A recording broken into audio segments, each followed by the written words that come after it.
Namaskar to all. Ma Saraswati La Vandan. Good evening to all. At the outset, I express gratitude towards Professor Dr. Hemlata ji, who is mentor of many of us and especially mentor of me, for giving me this opportunity to discuss the global issues and challenges relating to sustainable development. At the same time, I'm thankful to RCEAM, WCPA, Earth Institute, USA, CCEM, Indian, appreciate Swami Keshavananda, Rajasthan Agricultural University, Bikaner, yes, and International Forum for Global Social Justice Education and Empowerment, and Srimati K.B. Dave College of Education, Gujarat, for showing trust on me and to have dialogue with you.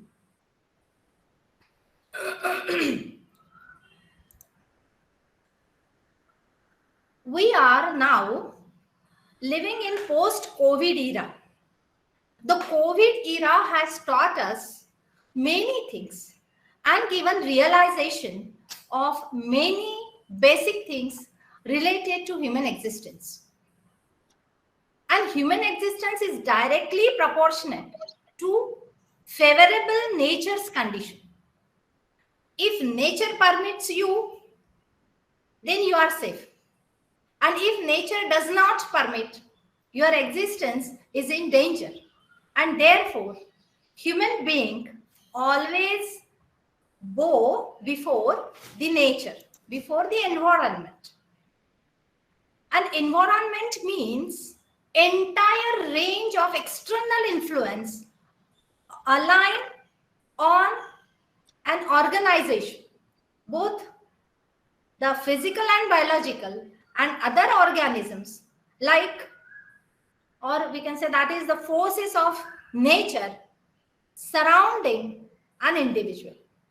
So our existence is surrounded by atmosphere, the environment, and environment consists of all: the air, water, land, and mainly human being, and even other living creatures like plant, microorganisms, and even other animals.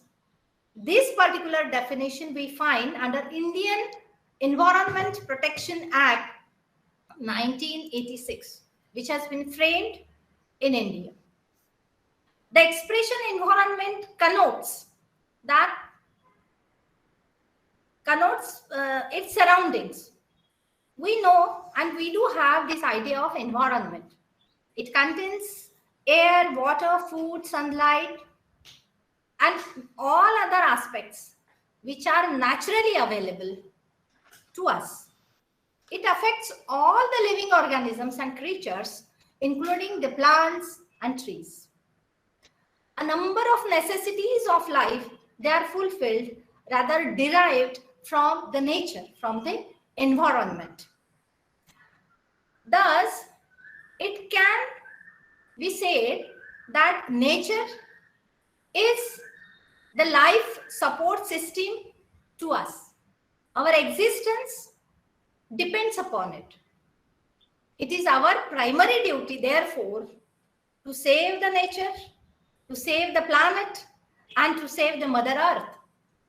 To have Mother Earth means to save Mother Earth does mean to preserve the natural resources which are easily available to us, like pure water, very pure air, air without pollution, and whatever other natural resources which are available to us. Earth, water, air, fire, and ether. That is Prithvi, Apa, Teja, Agni, and Akash. These are the 5 sources on earth. The balance use of all these 5 sources They allows us to live. And therefore, use of these natural resources in such a way that it should be kept available. Not only it should be used by not only by us, but also should be made available to the coming generations with its purity. That is the responsibility which has been shouldered on us. Human beings do have the characteristics. The three main characteristics which can be identified. First is thumb, which we generally use in WhatsApp every time. Whatever we like, we say that yes. Second is emotions. Therefore, so many emojis are there on WhatsApp. And I think every emotion is expressed through emojis on the WhatsApp. So first is the thumb, the emotions. And the third very important characteristic of a human being is his brain, that is intellect.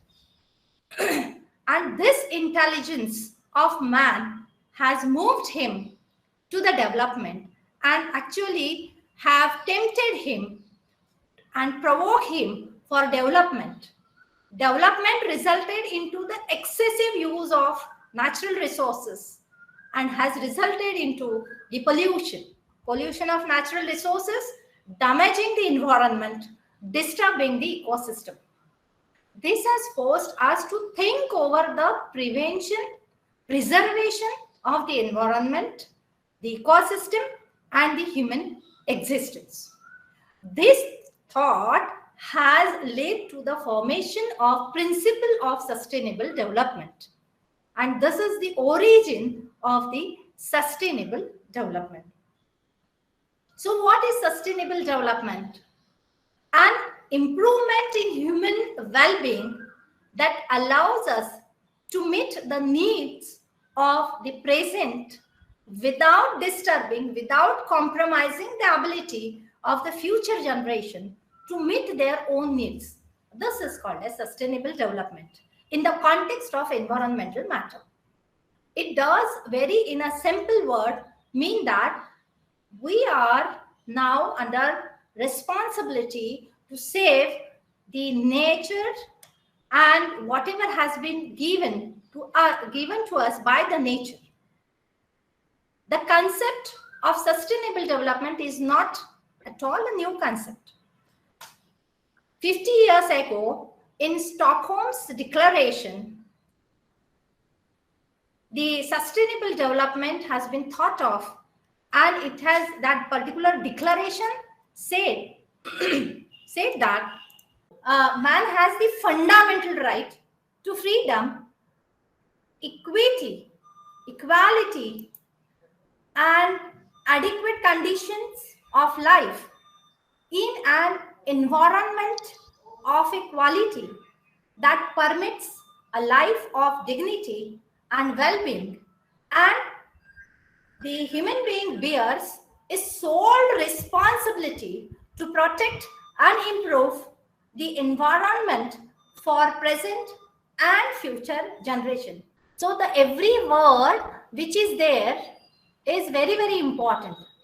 For example, freedom of equality and adequate conditions of life. Now the conditions which were available to us, those conditions should be made even available to our next generation. It means that it is our responsibility to preserve and conserve the natural resources which are available to us. The concept was given a definite shape in the report by World Commission on Environment, and everybody in the conference, they said that they all do have a common future. They have common aim and common future. And therefore, it is said that sustainable development do have common future. What is that? It is definitely the preservations of the available resources.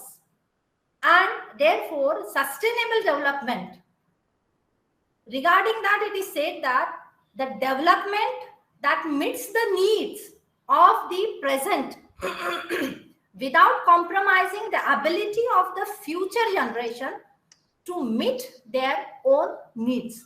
So that development is a sustainable development. And thus we can say that sustainable development is our common future. It is our common future. This is very, very important.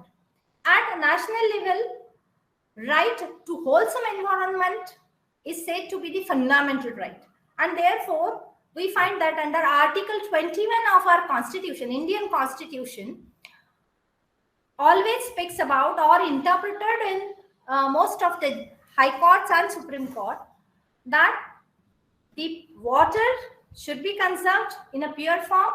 There should be no air pollution, noise pollution, and no soil pollution should be there. Development definitely comes through industrialization, which in turn main factor behind the degradation of the environment. And therefore, development and purity of the atmosphere cannot go together. And hence, we find that there arises the conflict between the development and the conservation and prevention of the natural resources. To solve the issue, the expert worldwide had come up with a doctrine which is called as sustainable development, and that is there must be balance between the development and ecology. That doctrine is called as the sustainable development. So there must be a balance between the development and ecology. This particular report in which this doctrine was put, it was actually given, or it is known as Brundtland report, and this particular concept has been very well said in UN conference on environment and development, which was held in 1992 at Rio de Janeiro, Brazil. There they have talked about the sustainable development. This doctrine was actually processed there, framed there, and some principles of the sustainable development, they were also developed. Mainly three principles were developed. First is intergenerational equity. The second is precautionary principle, and the third is Polluters Pay Principle. The principle first, which is intergenerational equity, this principle of the sustainable development that talks about the right of every generation to get benefit from the natural resources. So every generation should get the benefit of the natural resources, that is the intergenerational equity principle. This principle 3 of Rio Declaration states that the right to development must be fulfilled so as to equitably meet developmental and environmental needs of the present and, most importantly, the future generations. That is the first aspect which was covered by this principle. The main object behind this intergenerational equity principle is to ensure that present generation should not abuse or misuse the non-renewable resources. Remember two very important words: abuse or misuse non-renewable resources so as to deprive the future generation of its benefit. That is very, very important principle, first principle of this sustainable development. The second principle is the precautionary principle. Principle 15 of the declaration, Rio Declaration, it states that in order to protect the environment, the precautionary approach shall be widely applied by the states according to their capabilities. Precautions must be there. They must frame some precautionary norms wherein this exploitation of the natural resources must be stopped. Where there are threats of serious or irreparable loss or damage. Lack of full scientific certainty shall not be used as a reason for postponing the cost-effective measures to prevent the environmental declaration. This is the principle 15 of the Rio Declaration, which is based on the precautionary principle. Now, this precautionary principle definitely is a good step, because it is always said that precaution is better than prevention is better than cure. So that way, precautionary principle also works. In other words, this precautionary principle means that environmental measures by the state government or different nations and the local authority must anticipate, prevent, and attack the cause of environmental degradation. Degradation of the environmental different factors must be stopped. Where there are threats of serious and irreversible damages, or the damages which cannot be again repaired, lack of scientific certainty should not be used as a reason for postponing the measures, and they must take steps to prevent the environment. The onus of proof is on the actor or the developer of the proof that his action is environmentally caring. And therefore, we find that we are also getting some directions from the state governments, from the nations also, that if you want to go with any of the project, you must get the green certificate. It means that whatever project you are carrying out, it is not going to hamper the atmosphere or ecosystem in any way. So this is called as precautionary principle. The third very important principle is polluters pay principle. This principle is very, very simple to understand. This principle 16 of, this is the principle of 16 of the Rio Declaration, wherein it is said that all national authorities should endeavor to promote the internalization of environmental costs and use of economic instruments, taking into account the approach that polluters should, in principle, bear the cost of pollution.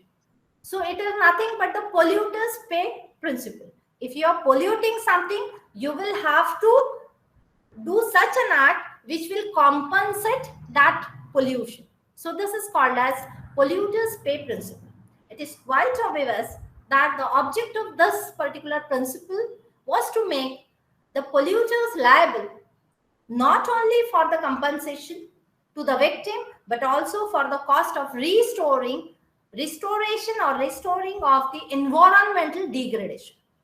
So whatever damage he is doing to the environment, that will be compensated by him. For example, he is cutting 10 big trees, then he will have to implant near about 100 trees for again having the good percentage of the oxygen, because he is taking 10 well-developed plants.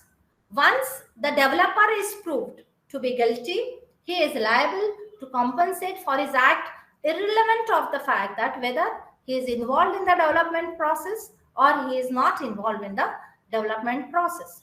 So now this is very, very important polluters pay principle. The term sustainability is broadly used to indicate the program, initiative, and actions aimed at preservation of a particular resource. This preservation is supposed to be carried out at different levels. As we have now seen that the concept of sustainable development and three more important principles which has been designed in Stockholm at Rio, it has been designed and has been communicated to every nation to follow it. And this preservation of the natural resources, we have to carry out at 4 different levels. And these 4 different levels, they are at human level, at social level, at economic level, and at environmental level. So these four are the pillars of sustainability.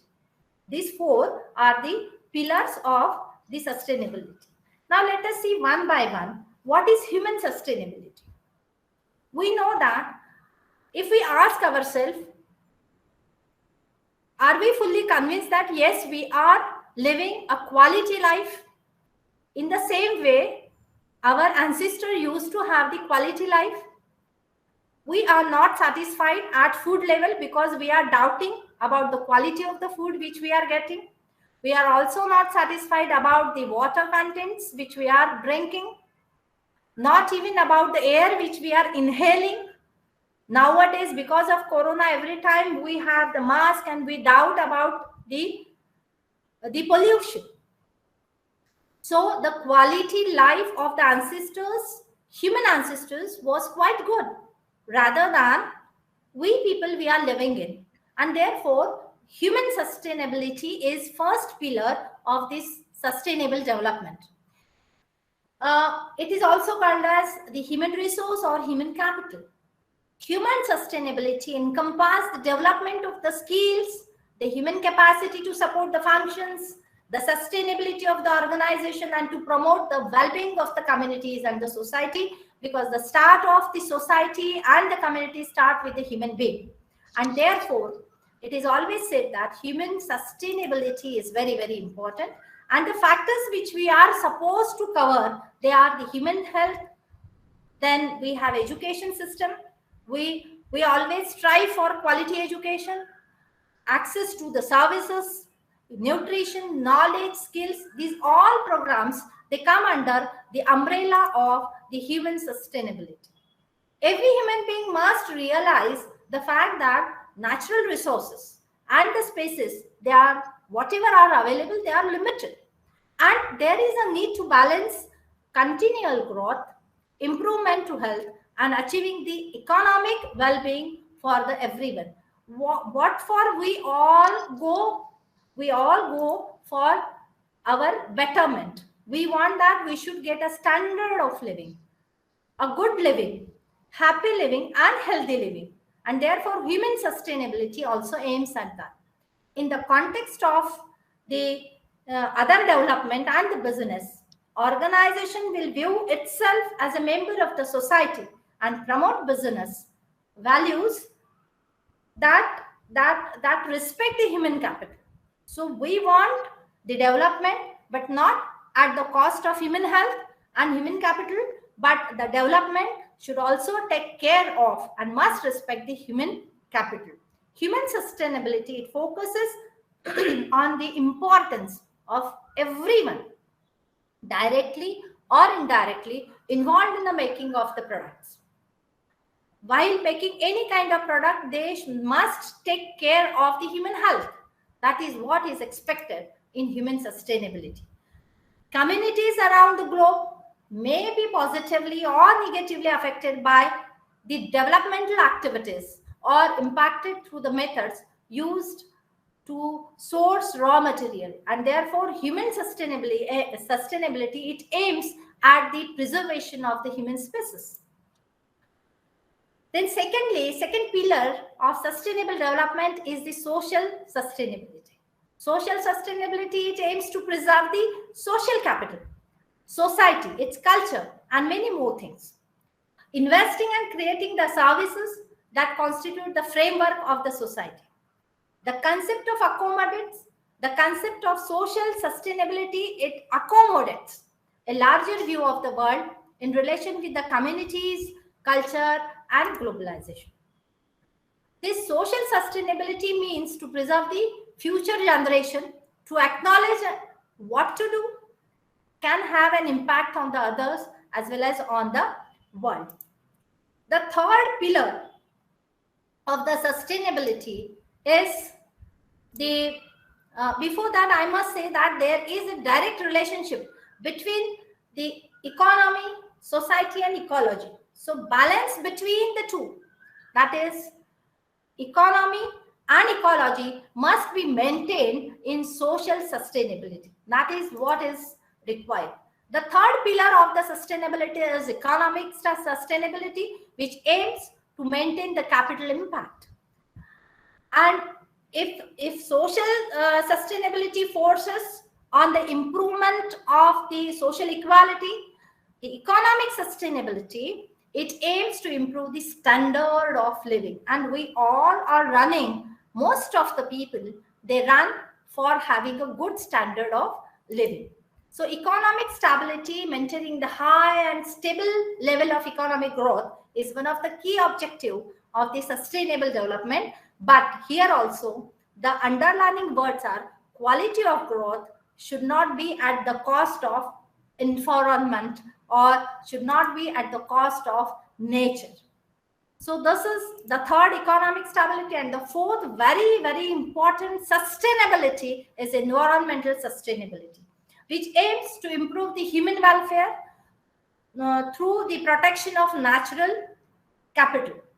What are the natural capitals? They are the land, air, water, minerals, and many more. All the natural resources we can show. Initiatives and programs, they are defined environmentally sustainable when they ensure that the need of the population are met without the risk of compromising the needs of future generation. So underlining words is, of course, a need of the future generation. Environmental sustainability places emphasis mainly on how the development can achieve the positive economic outcomes without doing any harm to the environment.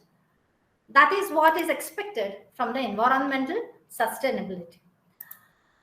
Now these are the four pillars which we have discussed. Similarly, there are certain theories developed regarding the sustainable development. The first theory speaks about the circular economy. I think many of us know this about the circular economy, which mainly focuses on the recycling. When any product is prepared, it is designed, it goes to retailer, then it goes to consumer. Consumer enjoy the fruits of that particular product, and then he, after using it, he just throw it out. So reuse, then repair, and recycling. These are the three very, very important factors which are considered in circular economy. And after recycling, again it is used. So this is circular economy, which is one theory for the preservation of the sustainable development. The second one is energy saving. Energy efficiency. We know that we have very limited sources of energy, and therefore energy efficiency energy saving must be looked upon. Energy efficiency, it improvements reduce the amount of energy used required to provide the services. Energy savings, it is always said that energy saving is energy gain. Energy savings are at the heart of the multiple benefits of energy efficiency and linked to many other economic, social, and environmental benefits. So energy conservation can be carried out by different ways. For example, adjust your day-to-day behavior. You should not on the light every time in the daytime. Replace your light bulbs. Always it is said that bulbs particular kind, they are advisable to use. Then use smart power strips or install a programmable thermostat, or use energy efficiency appliances, reduce water heating expenses, and many more. They have been advised for the energy conservations. Like another example can be given, like insulate your home or replace your air filters. So such kind of appliance is definitely going to help you for energy conservation. The third theory for the sustainable development is sustainable material choices. In your sustainable material selection work, try to remember the key points that all materials are recyclable, but some are most difficult than others. A very simple example has been given by one of our ministers. He said that there is a lot of plastic available, and recycling of plastic is very, very difficult. So how to reuse it? What he has done? he has actually recycled it and made a paste of plastic which is used for the road construction. So this is how he has used recycled it. So all that material which we are using, it is going to be recycled, or it can be recycled, but sometimes it is very, very difficult to recycle it also. Some materials, they are easily collected at the end of the life, others they are not. And recycling and reuse, it minimizes the energy consumption, even the pollution, and also the health risk. And therefore, one must be very cautious about the material choices. The another principle regarding the sustainable development is relating to the environmental product declaration, which is called as EPD. Now, this EPD report tells the life cycle story of the product in a single comprehensive report. That whatever product we have made, whether it is decomposable, whether it can be recycled, and how many times it can be used. In EPD, it provides information about the product's impact upon the environment also, then like the global warming potential, whether it do have, or kind of a smoke creation, or even ozone depletion and water pollution. All these factors, they are generally discussed in environmental product declaration, and therefore they are very, very important. If you get EPD of anything, it means that it is either cautionary, or we will have to avoid it, to avoid any kind of a environmental effect, bad effect. And therefore EPD plays very important role, and it is one of the theory which should be practiced before going for any of the project. The fifth theory is that constant research and innovation, where, as we all know, that constant research is required, and we must update ourselves for avoiding any kind of pollution regarding it. I will go a little bit faster because some time we have wasted because of the internet connection. The sixth most important principle, or the theory which we all know, is regarding the corporate social responsibility, now which is called as CSR. Now, this is a kind of responsibility which has been put on the corporations, or corporate or companies, which are actually, because of the development, they are polluting the atmosphere, and they are required to compensate it, and they have to pay at least 6% of their total earning, and they should invest it for the social responsibility. So key idea behind this corporate social responsibility is for the corporations is to pursue other pro-social objectives in addition to maximizing the profit. So they can have their own profits, but at the same time, they must invest some money for the social cause. So this is all about the different theories which are developed for the development along with sustainable kind of a factor. Now let us move to the what are the global challenges which are relating to the sustainable development. Now this problem, that is environment pollution or any kind of disturbing the environment, this particular criteria is universal. It is universal. And these challenges which we are talking about, they are also universal. They are global in nature, and the solution is in particular. This is the characteristic of it. Global challenges are, one important thing is that they are transnational in nature and trans-institutional in solution. This is also very, very interesting fact relating to this global challenges. Now, there are near about 15 global challenges which are identified. I think some of them even you can point out. First and foremost important, all these 15, they stand on same platform and they are equally important. The first one I mean to say, out of this 15, the one is relating to, as you all know, it is climate change. How can sustainable development be achieved for all countries or all the while addressing global climate change. That is the first challenge.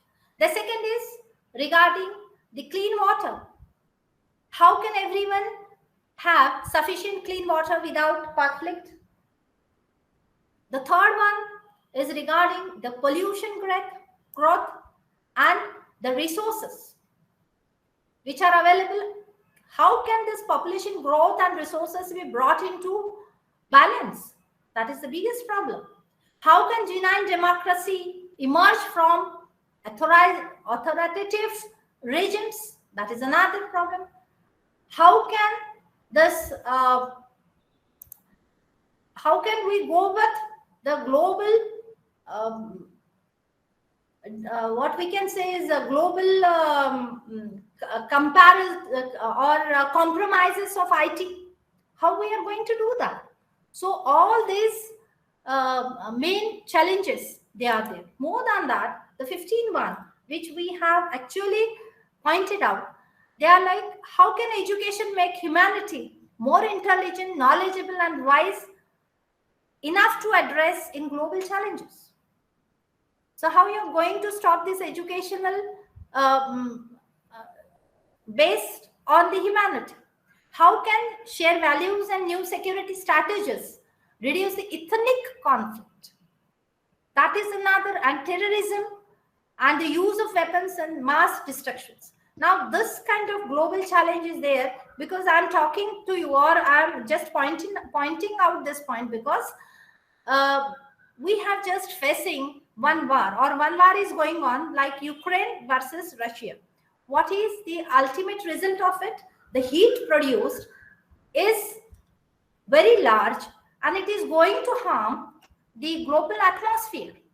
And therefore, we have to think in that direction also. How can the changing status of the women help to improve the human conditions? Similarly, how can a transnational organization crime network be stopped from becoming more powerful and sophisticated global enterprise? So this many or others, these are identified, 15 global challenges, they have been identified. They are the different issues, or we can say these are the challenges. Degrading air quality index, how you are going to control? Environmental degradation, how you are going to control? Loss of biodiversity, how you are going to control? Urbanization in Himalayas, how you are going to control it? Loss of resilience in ecosystems, no solution. Lack of waste management, solution which is a temporary one or not a complete solution. Depletion of resources, land, air, water, do we have any solution over it? Growing water scarcity, again, no solution. We know that in some cities of South Africa, there is not a single drop of water available, drinking water. So how you are going to curb it? Uncontrolled growth of population, no solution for that. Deforestation, industrial development, unplanned urbanizations, technological development, revolution in the field of communication, which is degrading the human health. That is also one of the global environmental issue. And poverty is again a big issue regarding the environment. So how to overcome this? Some measures are given. For example, technology. Eco-friendly technology must be developed. There must be reduce, reuse, and recycle principle to be adopted every time. Improving the quality of life. Promoting environmental education and awareness. That is what we are exactly doing. And resource utilization in a proper way. This can be some of the measures for overcoming this. And to overcome or to curb this kind of environmental pollution, in India, some major laws, they were framed. In 1986, Environmental Protection Act was passed. In 1980, we had the Forest Conservation Act, Wildlife Protection Act in 1972, Water Prevention and Control of the Pollution Act, that was there, and Air Pollution Control, that act also has been passed, and Indian Forest Act has also been passed. So India as a nation have taken some steps to overcome this problem of environmental issues. I would like to highlight on the point of sustainable development and ancient India. Is this sustainable development is a new concept? No, definitely not. It was also available in ancient India. The campaign of environmental protection is definitely not a new concept and has been prevalent from the times immemorial. It is to be noted that even during ancient period, we find that some environmental degradation has been controlled by very different way, and it was realized that there is a relationship between the human being and environment, and this relationship is inseparable, and therefore at that time man never had an opportunity to pollute the environment indiscriminately as on today. We find that today we don't care for environment and we generally go for the pollution. But at that time, every ancient human being, Indian particularly, they used to go before the 5 main important natural resources like rivers, then Agni, then soil and air, and even the Akash. Ancient men was afraid of the natural environment and did not dare to pollute and damage the natural environment. This trend of polluting environment was not present during the ancient times. The concept of environment found place in Kautilya's Arthashastra. In other words, Kautilya's jurisprudence dealt with law relating to environment protection. The ruler were duty bound to maintain and protect the forest and its produce. Even each individual was under a duty to protect the nature. That was the rule, the code of conduct at that time. The animals, the trees, water, air, land, they all were treated as a divine power as they supervise, they control the universe. They were accepted as the made by the God, having a divine origin for a variety of other reasons. The trees, animals, air, water, land, they were worshipped in one way or the other by the ancient men. According to Rig Veda, the universe consists of important basic elements, namely, as you all know, the earth, water, air, fire, and ether, which I have mentioned at the start of my lecture. That earth means Prithvi, Jala, Vayu, Agni, and Akash.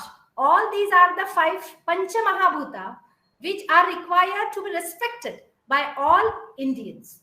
As provided, this was the concept given in Rig Veda. Even in Atharva Veda, pure water is an effective medicine to cure all diseases and also prevent the disease. And therefore, the concept was there to go and have a dip in the river Ganga, which will take away all the diseases. The concern for the protection of wildlife and domestic cattle was also provided in Atharva Veda. Under the Manusmriti, the cruelty towards animals, it was absolutely prohibited.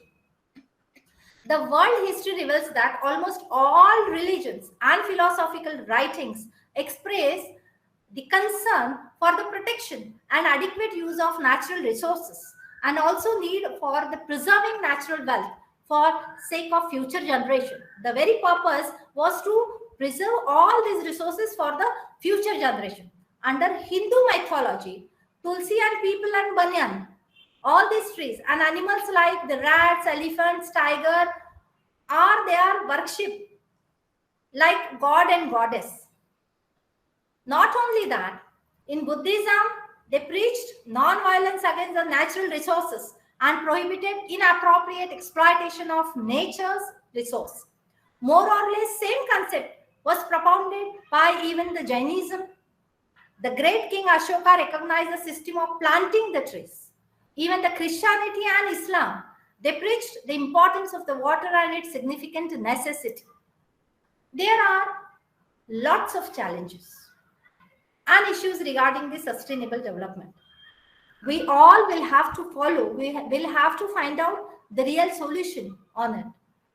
We can take some solution from the ancient practices or even some new technology we can adopt for preservation of these natural resources. Awareness is the important factor which is required to be implemented. In many schools, some awareness programs must be made and other issues can even be solved ipso facto. Now, there are certain sayings we can say, which we can practice in day-to-day life. For example, say no to plastic, stop polluting water, say no to inorganic fertilizers, thus stopping the pollution. Then energy save is energy gain. That principle we can follow. Even stop misuse of natural resources. One more important doctrine which we can practice is doctrine of public trust. All rivers and forests, they are the public property. It is the property of the earth, and therefore we must show the respect towards it. Generation of soil fertility, that is another challenge which we can practice. Decomposition and detoxification of waste, promote the natural vegetation and stabilization of the climate. So all these factors can definitely help us to have the development which will definitely come under the term sustainable development. So this is all about the sustainable development, the global challenges and some of the solutions I tried to explain you. And I'm really thankful to all of you for bearing me and giving me this opportunity to have a dialogue with you all. Thank you.